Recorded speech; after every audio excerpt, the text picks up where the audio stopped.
How's it going, ladies and gentlemen? My name is Michael Thurville, photojournalist and sociologist here at VEDA World News. You can catch this episode and more at vedacom.com with two M's. That is VEDACOMM.com. We have a very special guest today, retired Deputy Sheriff Oscar Gonzales. He is not a Democrat. He is a Republican. As you well know here, we are nonpartisan. We do not take sides here, and we are uncensored. Sir, how you doing today? I'm doing great. Very good, very good. Now, he is running for Harris County Judge. Yes, I am looking at this here so we can go ahead and get everything straight. What brought you to this position?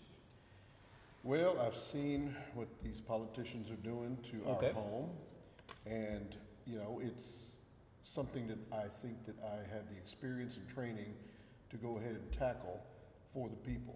Okay, and 30 years of law enforcement. 30 years of law enforcement and 37 years of public service. So is it safe to say you've seen just about everything? Well, when you say that you've seen everything, something new comes up. Yes, it does. And then you'll go, oh man, I didn't think about that one. But yeah, I've seen a lot. Okay. So I know a lot of history of the county, history of the city, because I started out, I'm born and raised here. Okay. Fifth Ward, right? Yep. Okay. Now, who are you running against? Lina Hidalgo's office. That's what I'm running for, is her office. Okay, let me ask you a question. Your thoughts on this particular individual. Is she competent? Honestly, I really feel for her, okay? Why? Because I'll share something. When I was 27 years old, I came out of the academy, and I was ready to fight crime and suppress evil. Okay. And I was really ready to hit the streets and everything else, but I was also on the board of the police organizations, and we met with commissioners. And when I went into those rooms and met with those commissioners, I looked in their eyes, and I knew instantly, I said, you gotta have some tenure behind you and a thick skin, and you gotta be old and salty to do that job. Old and salty. Old, salty, and mean. You know, you got to be able to take it because it's a tough job. I believe it to be carrying so. the shoulder of the county, the weight of the county on your shoulders, shouldering all that. That's a lot of work. So when I look at everything that's happened with her and everything she's doing, a 27-year-old can't handle that job. I didn't know she was 27 years old. When she got elected, my understanding is she was 27. Okay, how old is she now? Plus, well, you know, I'm not sure. I'm 30-something, early 30s. Still pretty young, relatively young for this kind of position here. Listen, I'm looking at this card here. Over 35 years of dedicated service to the community and extensive experience training and inside various Harris County operations, I will fight to reduce crime. How would you fight to reduce crime? Well, we need more officers. We need to open up unused jail space. We have unused jail space because every time we turn around, they're saying, hey, Harris County Jail is overcrowded and understaffed. Okay, let me share a story with you. Please do. I started out in the 1301 Franklin Jail. Okay. We had sometimes 14 to 16,000 prisoners stuffed in that box. Wow. And there was all of us, and we ran that place, okay? It was tough. It wasn't easy. And then but the way that the inmates were kept was different from the new style. The new style is to have everybody inside of a big room on one side. Like a pod or something. Yeah, a pod. You got a pod on the left, you got a pod on the right, and then you're in the middle looking down into the pod from a higher point. And like a glass box, you're looking down at them all the time and watching them. The old style jail, we had cells, and the cells had a outer gate, an inner gate with a gated area. It was almost like a zoo, okay? It was bars, okay? It was culture shock. When I saw it, I thought of the Houston Zoo back in the 60s. Okay? Wow. With humans behind there. Well, it was really culture shock. And when I got there, I was like, oh my God, this is crazy. But when I saw the kind of humans that were behind them bars, it makes it real clear why they're behind them bars. Understood. Okay? There was a lot of bad people in there. And we handled the worst of the worst. They put me on the maximum security floor. Okay. We had hitmen, serial killers, mass murderers. We had the worst of the worst in there. Understood. But we did a good job, but we were trained differently. How so? We, like in the academy, I was trained by Marines. They had us doing Marine basic training. Okay. We're doing push-ups in the water, doing the backpack, running through the woods at night, putting us through, not really gas chambers, but what is that, tear gas, two different types of tear. I mean, they ran us hardcore. When we came out of there, we were warriors, peacetime warriors, way different from a soldier. Because soldiers just go out there and kill. We can't just go kill. Understood. We actually have to work with people and try to subdue them. But we were tough, but we weren't abusive. I came on whenever they had that big mass hiring and they were trying to diversify. So I started in '88. 88, wow. I think I got my Nintendo in like 87, 88. I'm showing age here. Yes, I am showing age. So my understanding is we have unused jail space and we cannot staff the jails. Okay. Okay. What are some of the barriers to that? You've got, from what I see on the outside, everybody wants to indict law enforcement. Okay. I've heard like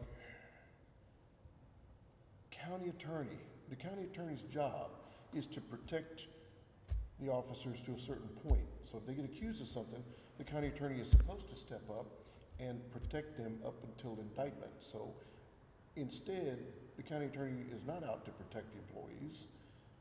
It seems to be the other way around. Okay. Okay? The district attorney, the old district attorneys, okay, that I used to work with. And for instance, whenever I was on the streets, narcotics, we had a district attorney assigned to us. Because think about this for a moment. You've got bad people, like let's say you got wild pit bulls. These are the drug dealers and killers and murderers and all this other stuff, right? Who are you going to send to go fight them? You have to send another pit bull. A pit bull with a conscience. Correct. But you got to have a leash. And who's going to hold the leash? That was the district attorney. So the district attorney would assign somebody to us to keep us, because it's too easy. I mean, just think about this. You're on the streets. It's a battlefield. It's a war zone. It is. And then you've got to have a pit bull who's got a conscience, and you've got to have a district attorney right there with a leash that can yank back at the right time and say, wait a minute, look, let's get this straight. Yeah. Okay? Understood. So we worked hand in hand. Now, when I was working downtown, one of the newly elected DAs that's not in there any longer had a meeting with their staff and made it known that that DA wanted any kind of case of any officer involved incident so that that DA could take and exploit that for votes. Really? Yes. And that was one of the big, at that moment I said, we're not friends anymore. We're done, okay? Understood. And when I heard that, and then a lot of people, word on the street amongst all the officers was, you better not do anything questionable or, just back off of And doing it. and when that happens, it kind of seems like it makes officers second guess Yes. their instincts when they're out there. And let me be very transparent with you. I am military, right? U.S. Army. Thank you for your service. And I appreciate your service too. Thank you. And also, I did spend time in the police academy over in Galveston, and I am a former correctional officer in 2 states. So you So understand the whole I picture. do understand, right? And so when you talk about that leash being pushed or pulled, and a DA coming in like that, I understand how you guys feel. Yeah. You got people out there that are going to do the craziest things ever and will invent the new craziest things ever, and your job when you're out there is to stay on top of that. And you can't stay on top of that if you're worried about your hands being slapped. Not being slapped, you're worried about being indicted. True. Okay? Now, my understanding now from a friend of mine who's a lawyer who represents these officers, he said now what's going on is that, let's say an officer defends himself, they're filing a charge of, what is that? Excessive use of force. Okay. On the officer, and then, but when they get to court, they're making a deal. Well, we'll make this go away If you resign. So instead of defunding the police, they're convincing them to leave and quit. So are you saying that that plays a great role in the reduction of police officers out there on the street? Absolutely. Who wants to risk their future, trying to fight a court battle? What percentage rate or ratio would you give out to the camera? I don't have the numbers, but I mean, can just get them. from your perspective. It doesn't have to be exact, but if there were 10 police officers that found themselves in that situation, how many would take that deal and say, you know what, I'll resign? I think it's about 100%. Really? Yes. Wow. That's my understanding, because he did say that 100% of the cases he's getting, they're throwing that deal at him. And Wow. he's telling the officer, look, you can fight this, but they're going to throw everything at you. It's going to cost a lot of money. It is. And then you're going to ruin your chances of having this career ever again for the rest of your life if you don't win the case. That's like coercion, is it not? That's Yeah. someone's livelihood we're talking about. Yeah, but he encourages them to go sign up somewhere else. And so we're going to lose officers anyway. So see, these are the games that are being played, and this needs to stop. We need to get back to following the law, backing up our officers, giving them the tools that they need. We got to get the staff to open the jails. Open the jails, keep the bad people in jail that belong in jail. Okay. Now, your solution as judge, what would you do to fix that? Well, it's going to be a huge thing to fix. It's going to take the entire community, okay? Okay. I'll share something with you. A lot of these progressive activist judges that are on the bench now, I worked with them How are they? when they were baby lawyers. And I'm very disappointed with many of them because I see them letting multiple felonies, killers, and everybody out for nothing. It does this tie into that broken bail system everyone is speaking about? It does, and I'll share some information with Please you about that because I got tons of stories about that. I can enlighten everybody real easy, okay? Okay. When the bail bondsmen were involved in the game, and I'm going to explain this real easy how it works, okay? Please. Somebody would get arrested, and then the person's family would call the bondsman. The bondsman would get involved. Then the bondsman would make the family or somebody put up collateral, and Right. then the bondsman would go to the county. The bondsman has to put up collateral also, Correct. okay? So everybody has skin in the game. And then the bondsman would babysit the accused person and make sure they went to court, okay? If they didn't go to court, the person would lose the collateral and the bondsman would lose his money to the county. That was his way of getting his money back. That's right. So he had to protect his money by making sure that he babysat that person and knew exactly where they were and made sure that they got to court. Now that was the system before they sold bond reform to us, because bond reform was nothing more than a Trojan horse to unleash all this chaos. And I can explain that in detail. Okay. So, see this too? See this right here? Yes, sir. This is 1 month's free bonds that were given out by Define the courts. free, like zero money Yep. down? Yep. That's not a bond. That's It's PR bonds. That's what this is right here. 3,880 PR bonds handed out. so who's in charge of this? Is that the county judge? Actually, that's pretrial services is in charge of trying to watch the inmates, okay? The judges, the criminal judges and their magistrates are in charge of setting the bonds. Now, let me share something with you. Before bond reform, we had something called a bond schedule. Okay. Everybody was on the same, depending on how many times you got arrested, what your history was, blah, blah, blah. It was like a formula that would say, okay, your bond should be X amount. Well, with bond reform, they got rid of that. So now it's all over the place. So the new bond reform was the worst thing we could have done to the citizens of the county. Wow. Okay? So, I would love to see, and they've written new laws, so the bond schedule, if we were to readopt the old bond schedule, it would have to be in accordance with the new laws that have been passed. Gotcha. Now, Go ahead. Okay, go ahead. No, I wanted to rewind Yes. because when you spoke about that unofficial plea bargain of, if you resign, we won't do X, it strikes home because it happened to me. when you said it, in the back of my mind, I'm like, oh my God. You know, I wasn't the only one. Mm-hmm. But it happened to me while I was in the academy. That's bad. And I would say it wasn't until Miss Money brought a federal officer on this show that really made me feel a lot better about law enforcement, man. I mean, I was like, I don't ever want to do anything in law enforcement ever again, but I want to say thank you for bringing that to light, and thank you to that officer for restoring my faith in that, so thank you. No problem. And if you'd like to talk to the lawyer, let me know, because I got him on speed dial too. That would be great, because, again, I am full transparency here. With that situation, it was, when it happened, I didn't know what to do as a student. I couldn't find a civil rights attorney or anything. Mm-hmm. And so what I did was I just sent the email to everybody in the authority of the school of Galveston College and College of Mainland. Within 3 days, I was back in the program. But they made it so hard for me in that program. I really felt like I was walking on eggshells, Mm-hmm. you know. And then ultimately, the director ended up getting fired. Wow. And the firearms master for College of Mainland ended up getting fired. He's a former Secret Service. You know, and with all of that happening, man, I just got to say thank you. Wow.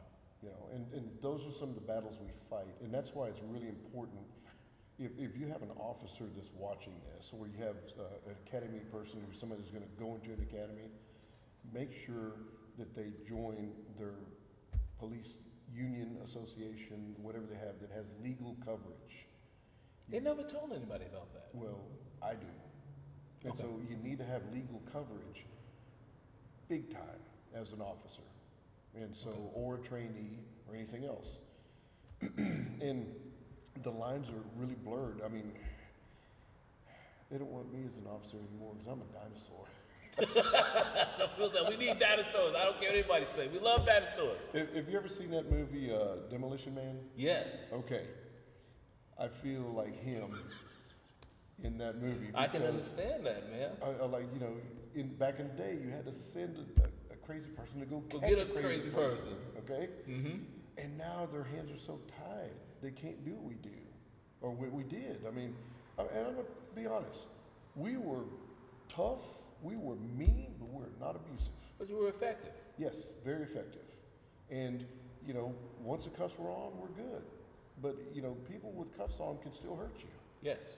You know, so, and I got one case in point I'll share with you please. that my understanding is, it was one case, it was a female, she was handcuffed behind her, Mm-hmm. and the male officer was walking behind her, she stopped and grabbed his groin. Yeah, from behind, yeah. Which you can do, Yeah, it's happened. and then he pushed her off, Mm-hmm. and then they filed on him. Yes, they do. And I'm like, seriously? And you have officers that are male officers like, I don't think I want to answer this call having to deal with a female. I get it. So you know, it's things like that, because you think, well, once the cuffs go on, they can still grab you, they Oh, can yeah. still bite you. Yeah, the they still headbutts and can- everything. Yeah, headbutts, kick, everything. Mm-hmm. So, anyway, No, it's all good. now, if you want to get back to the bond stuff, Please do. okay, 1 month, June 1st to July 1st of this year, 2025, 3,880 bonds given out for free. Now, out of these 3,000 plus, Mm-hmm. how many people would you estimate went on to commit more crime? That I don't have, but we can probably get that number out of these, Okay. out of this data. But I can share something else with you. What's that? When the bondsmen were in the game, there were less than 5% turned into fugitives. I've seen that. Would you like to take a guess at what the amount is now? Please enlighten us. 80% 80. of these free bonds don't show up. So you have 80% of the people on bond with free bonds are not going to court and they're becoming fugitives. And then law enforcement is having to try to track them. And when they do track them, they're running, they're doing high-speed chases, or they're getting barricaded in places and having Which shootouts. endangers the lives and increases the risk. everybody. Yeah. Yes, Wow.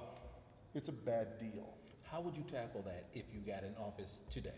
Well, there's something called the O'Donnell case. Okay. O'Donnell it was a lawsuit that was brought against the county, and it originated, I'm not sure, I forgot where it originated at, Dallas or here. And since then, it's been ruled illegal, but the county still adopted it. And in 2019, the county voted to adopt the settlement, the O'Donnell settlement. Okay. And that basically, that cost the taxpayers $100 million on that day. Wow. Because what they had to do was increase pretrial services so that pretrial services could start putting on the ankle monitors and the different type of monitoring, the car systems whenever you blow in your car. Yeah, for the interlock system. yeah. Yeah. So the bondsmen used to install those, and the people accused used to pay for their own ankle monitor, and they paid for their own interlock system Right. on their car. Now the taxpayers have to pay that. So, but nothing is free. I mean, somebody has to be getting that money beforehand, before the taxpayers, correct?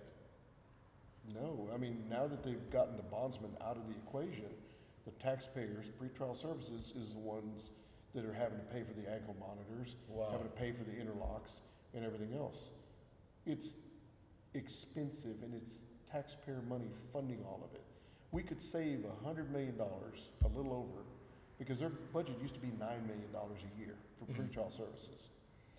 If we bring the bondsmen back into the game, let them do their job, then the taxpayers, we can reduce the size of pretrial services and give back to the county and taxpayers, put it back in for something else, $100 million right off the bat. Sounds like a great solution.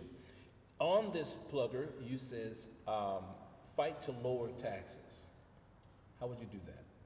Any way I could. Wasteful spending is a problem. But wasteful spending is a problem everywhere throughout this country. Let Waste, me fraud, and share abuse. something with you Okay. that your viewers might not know. Okay.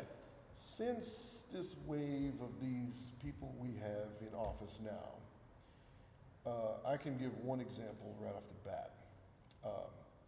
The Office of Court Administration. Okay. The person in charge makes almost $500,000 a year. And that person hired a whole bunch of people below them that are making $100,000, $200,000, $300,000. That office used to be a small office with about 5 people when I was there. But all of these new bureaucracies are being created everywhere at the top levels of the county. And the county is becoming extremely top-heavy and bureaucratic. So overinflated at the bureaucracy level. Yes. We need to surgically remove many of those different divisions and consolidate them. But you can't just fire these people. You can't walk in and just fire them. Correct. There's a certain way to do it, and you have to have a specialist that knows how to do that. And actually, we know specialists because we used to train his son in baseball.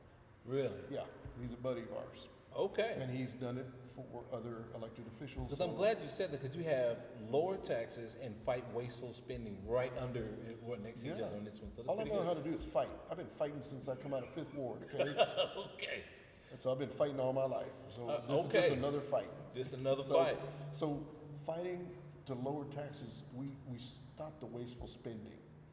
And if we can lower the property taxes, we need to, because there's so many people, old people in old neighborhoods who are losing their homes because, or I understand they're losing their homes. I haven't seen any, but I can speak for myself.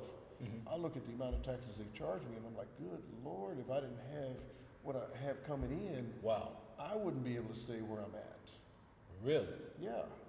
My God. So, you know, I feel bad for somebody who all they have is Social Security and they have a 100-year-old home, and then their property value just goes off. So it's ballooning. Yeah, it balloons, and they have no way to make the extra. I mean, everything has gone up. And some things in the stores have gone up 300%. Yes, they have. Okay? And I'll give you a quick example. At one big store we go to, the 200 plates of paper plates used to be $5 and change. What is it now? 16. Really? Yes. Coffee used to be, you know, a 3-pound can of coffee, the big one. You get another big box store. Used to be about $4 or $5. Now it's $18 for that same container. So the prices have gone up so high that and now I understand that all the utilities are getting ready to take a big jump. Well, I'll be taking a look at the CPI report tonight, which I'm actually late on publishing, but that gives me a very big indicator on where the market is in this country. Quick question here. I'm glad you stated that. Do you support rent control? And the only reason I'm asking is because rent and mortgage, they're going through the roof right here in Harris County.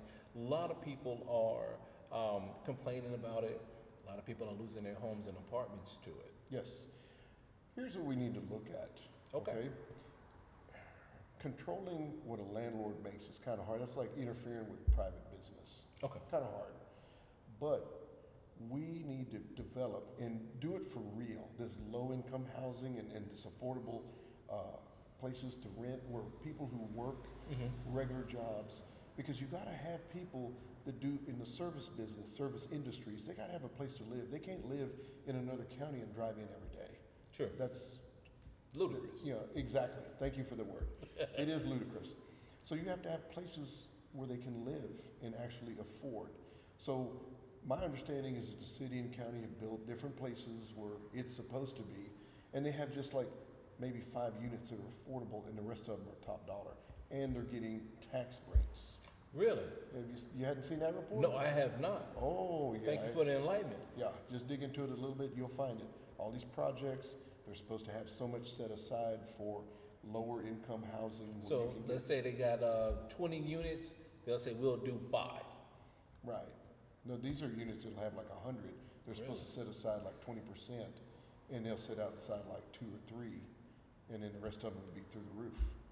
That's not right. It's not right, but it's going on right now, and those places that are set up that way, they're getting big tax breaks. How would you fix that? It depends if it's in the city, county, who has jurisdiction. Okay. And we need to look at that. That's one of the functions of the county attorney, is to go after people like that are, and then you gotta look at what they get in their contracts in the type of tax breaks they get from the cities and counties that they're in. Okay. And so that's gotta be fixed. But that's one of those things where you, once again, have to dig real deep and then get in there and find out what's going on and see if they're following the law the way they signed off on. Is the county attorney doing the correct job from your estimate? Well, he's running for office. When you run for an office and you're in office, you're supposed to relinquish the office, but he's still in there because he was reappointed. Okay. For me, coming from my background with ethics, paramilitary, all you have is your honor and your word. That's it. Okay? If the state law says you're supposed to step down, you step down and let somebody else do your job. Question, and that makes me ask you this question coming from Governor Greg Abbott. For those that don't know, Governor Greg Abbott is a Republican right here in the great state of Texas. He stated that Harris County has the most corrupt political system here. Your thoughts? Well,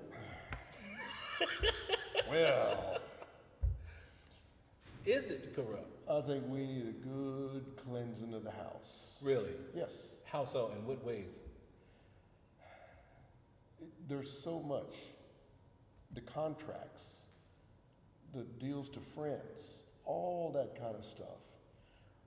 I would love to see this, okay? Because I come from a world of internal affairs.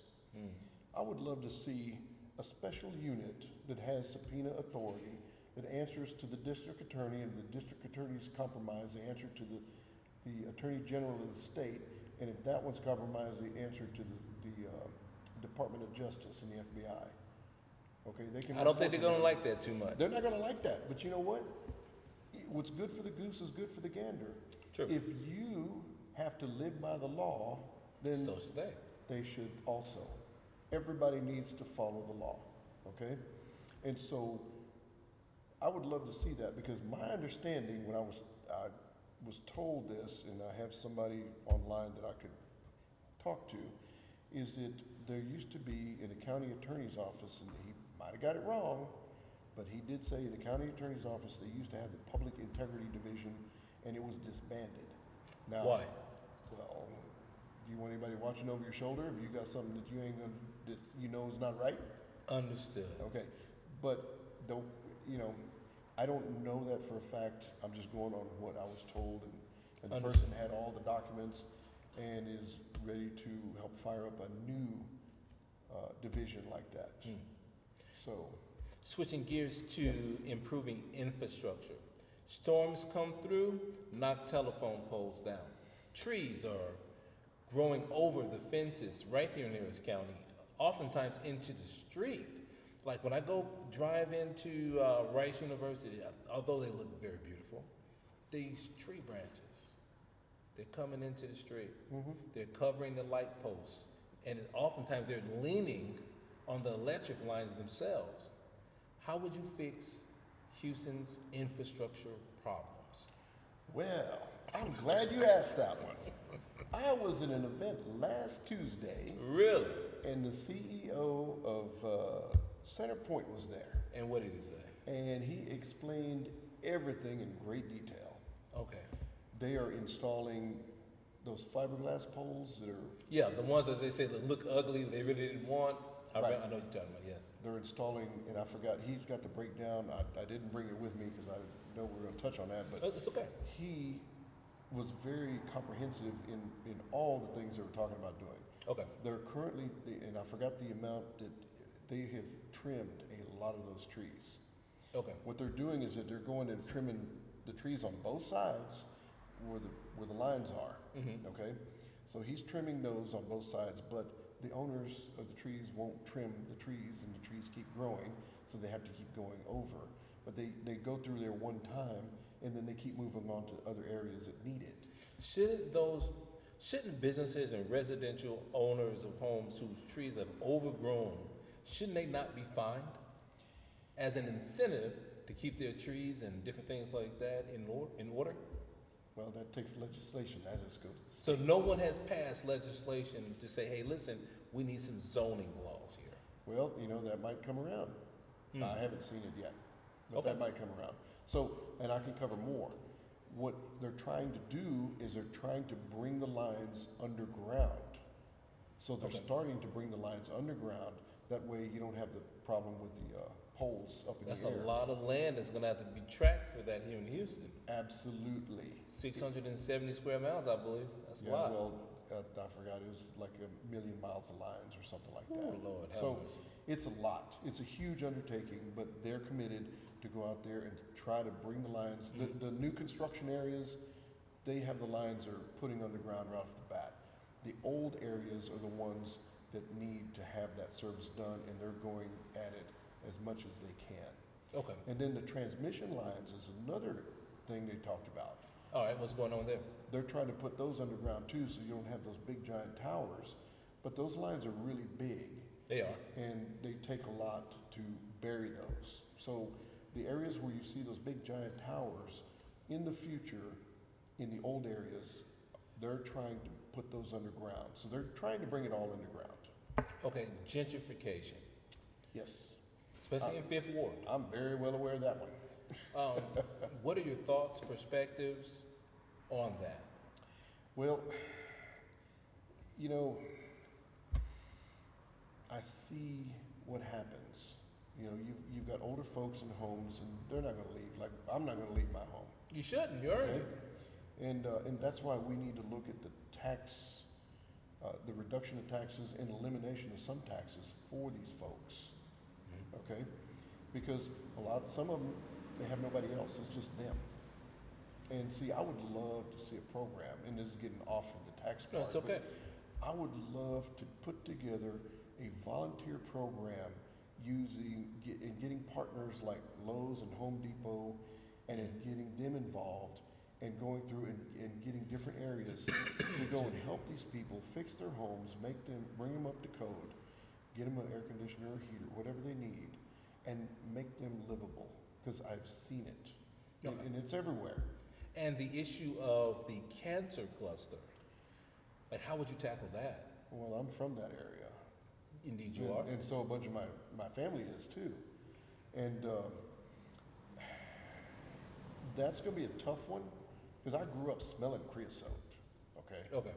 And it was all, and I actually kind of like it. Oh my God. It's because it's something that you smell all the time. Yeah, you so know? you grew up with that. So you're like, oh, I recognize that smell, man. It takes Yeah. me back, you know. But you don't smell it anymore because they don't have the open pits like in areas where they used to do the poles and stuff. Because you know that's what they dip the poles in. Wow. Yeah, so they have big concrete areas and they pour that creosote in there and they just roll in poles in there in a big lake and it'd be smelling everywhere. Wow. Yeah. So how would you clean that though? I mean, how would you tackle it? You're sitting in the seat of being a judge. You know, people are complaining. Do they offer those people that live in Fifth Ward a compensation package? I mean, how does that work? Well, that would be a combination between the state, the city, and the feds, and the county, okay? Okay. Everybody would have to be involved in it. We would have to look at the whole area, figure out what parts need to be cleaned out. Now, you might have to make an offer to the people to get them to another house, similar house, in a different area, if they'll go, and try to help them relocate if it's that bad. Because Do you think that they ever go for something like that? some will, some won't. And that's where it's just gonna take all of us working together, okay? Understood. Because that's one of those things, if we unite and stop all this filing lawsuits against the feds, against the state, against each other, stop all the lawsuits, let's look for some solutions. Because I've seen fighting all my life, I've seen fighting, okay? It doesn't offer a solution. We need to sit down at the table, everybody come to the table with one goal in mind. And see, that's one thing I want to bring to the office, is that the decisions that are made are in the best interest of the people. Okay. That's what needs to happen. And that's why I wrote that article, you know, and I said, hey, listen, I see a lot more solutions coming from the right side of the house than the left. You know, when I go to a Democratic function or something like that, it's always, well, it's their fault. I'm not saying people on the right don't do it, because I've seen that. There's some. But I see it so much there. It's Donald Trump's fault. It's some Republican's fault or something like that. And I really don't see a solution. Now, to the event that you invited me to last week, I did hear actionable solutions, common sense solutions from many of the candidates that did appear. So kudos for that. Oh, thank you. And I'll share something with you. Yes, sir. When we were coaching Little League Baseball, I went to the park and the grass was real high. And the kids, I was worried there were snakes in there. We're losing baseballs. The kids couldn't play their positions. We tried to call and get the city. The city's like, oh, we're not going to do nothing. So my deal is, I can't sit around and wait. So I went out there and I got my lawnmower from the house. And one day, I forgot what day it was, but after seeing that and hearing the city, oh, we ain't got time for that. I don't like bureaucracy and I don't like red tape.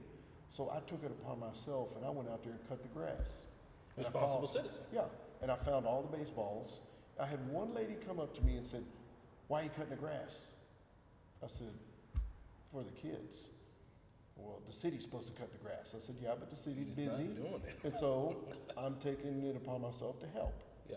You know, for the children's sake. And she didn't like that at all. She went to go. Really? Yeah. And so then another man walked over to me with his son and said, why are you cutting the grass? I said, for the children. He looked at his son and said, see, son, you don't have to wait on the government to do things for you when you're doing something good for the people. And that's how I'm wired, okay? I look at all the streets around town, and I live right here in the inner city. And I've heard all these politicians' promises, okay? Personally, you put me in office, I'll put a call out to all the people who want to volunteer and go with me, and I will get the police to block off an area. We'll take some paint rollers and we'll start painting lines ourselves. Well, I can honestly tell you that a lot of people within the 18th Congressional District could really appreciate that. Yeah, because, and you know what, here's the other thing. There's a lot of people that have extra time on their hands, that would love to help other people, that would love to help their community. What we need to do is get those people, unite them, and give them something to do, give them a structured thing to do, and let's get out there and get it done. Understood. You know, and that's how I see things. I say, look, join me and let's go get this done. Let me ask you a question. Where could people find you? They can find me on the website. They can find me on my, look for me online. I'm on Facebook, Instagram, X, formerly Twitter. I haven't got on TikTok yet, but I haven't either. Don't feel bad. You're not alone. I can't do it all. And but I'm in the neighborhoods. I'm in the streets, and I got my number back there. Look at my website. It's kind of long. If you might want to put that out there. I will most definitely do that on this bottom of this video here. Let me ask one final question here before we head out. Why should people vote for you? Because I'm not a politician. I'm a hard-working guy with a whole lot of experience, and I'm not doing this for me. I'm doing this for us and for our children. So, you know, it has nothing to do, I don't need glory and power. Glory needs to go to God. I don't need power. I don't need money. I don't need to be recognized as the county judge. I'm just a regular guy. I'm not important, but I'm standing here ready, willing, and able to try to help make our home better, because the people deserve better. Okay. That's it. Enough is enough. I think a lot of people can concur with that. Well, I have to say that it was enlightening to speak with you. I am inviting you back. Okay. I'm also inviting you to come to Dr. Money's show. Okay. Anytime you want, at your choosing. Ladies and gentlemen, we are speaking with retired Deputy Sheriff Oscar Gonzales. Remember, here at VEDA World News, we do not endorse political candidates. We only present them to you. So it is up to you to make your choice. My name is Michael Thurber, photojournalist and sociologist here at VEDA World News. You can catch this episode and more at vedacom.com with 2 M's. That is VEDACOMM.com. See you on the next one.